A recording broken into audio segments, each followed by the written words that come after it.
Just a few points to share about CO2 cartridges. A newly installed cartridge is only pierced with the first pull of the trigger.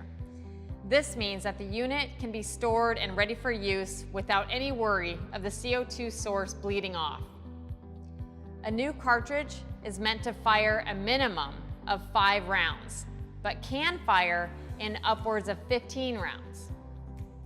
If you pierce the CO2 cartridge, but don't launch all 5 rounds, we recommend you replace the cartridge within about a 24-hour time period to avoid excessive CO2 escape and possible device malfunction.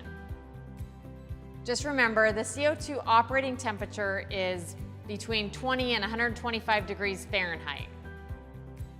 You'll notice the CO2 cartridge acts like dry ice. Repeated and consecutive use of CO2 cartridges can result in freezing of the life light. If this happens, simply let the life light get back to room temperature and then you're free to use it again. Since the CO2 cartridge is now fully expended, let's learn how to remove it and replace it with a brand new one. First, go ahead and unscrew the puncture ram.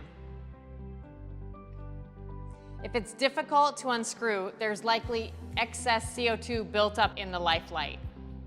I'm going to go ahead and depress it a couple more times.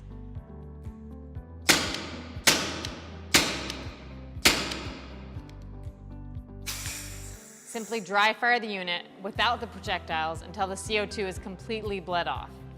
Once you unscrew the piston, you may notice hissing and CO2 gas escaping. No worries, that's completely normal.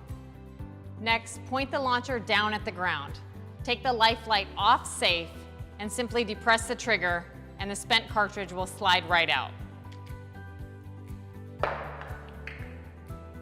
Return the device to safety lock mode.